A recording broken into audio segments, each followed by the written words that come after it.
video, I'm gonna show you why you should use 2 808s instead of 1. Alright, let's go. I don't think that worked. And I'm in the project, and I'm gonna show you why you should be using 2 808s as well as me. But before we get started, don't forget to like the video. Have you done it? Alright, cool, let's go. Okay, first reason is so I don't feel weird about myself using 2 808s. But the second reason is it's just hard. Let me play the beat for you and you'll find out.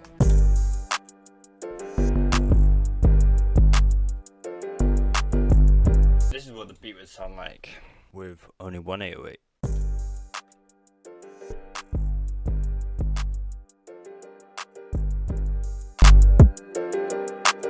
It's just not as exciting. So let me walk you through the beat. Started off with these chords.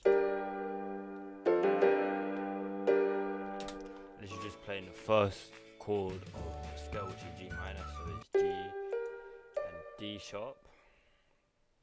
Let me play.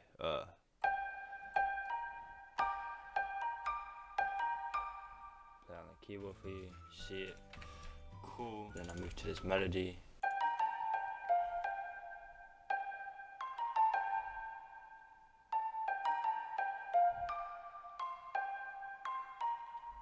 Which just goes over the top of the chords. And I felt like obviously it needed something more, so I just got the chords, press Alt Y, press accept, basically flips a pattern. Then I bounced it out into an audio file, got this, obviously went back here, reversed it back, but then I reversed this one. Okay, so it basically just gave a little pad effect. Fills in a little bit more space.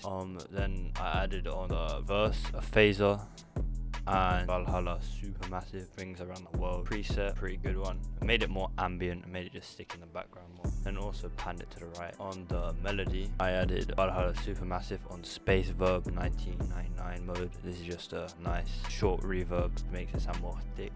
And the same one to the chords, just turn the mix down a little bit more. Yeah, and also pan this one to the left. And obviously, as usual, I routed all the melodies to channel 1 and then added a little EQ. Boom, that's it for the melodies. Now for the bit that you're waiting for, the 808. Cool, so here's the first 808 pattern. Obviously, very punchy, very simple, very basic. Just following the first root note of the chords, because I basically only use one chord throughout the whole melody, so just follows it. Then I added this 808.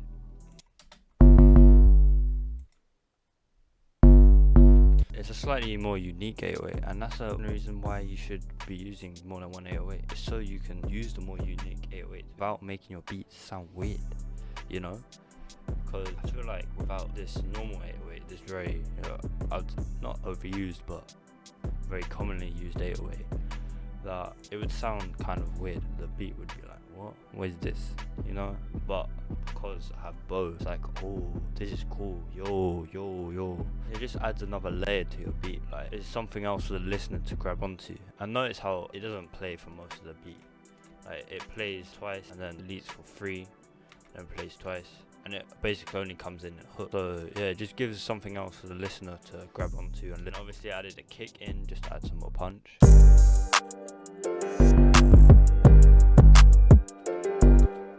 Something I like to do with my kicks is boost it up.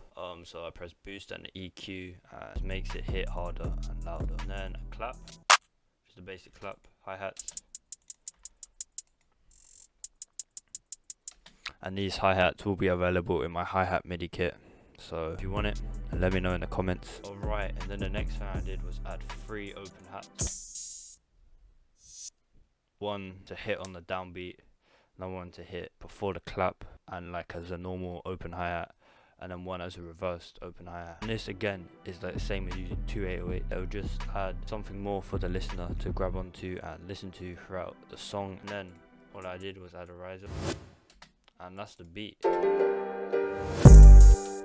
Pretty simple. And then all I did was put the 808 and kick in mono, stereo separated the other percussion sounds, and added my master preset, which is a limiter, the ceiling all the way up, saturation a little bit turned on, and gain turned up by 4.4 dB, an EQ cutting some lows, boosting some bass, and then boosting some mids, and cutting some mids and high mids, and boosting the treble right at the top. And a soft clipper just adds that crunch. Thanks for watching, and if you enjoyed, like the video.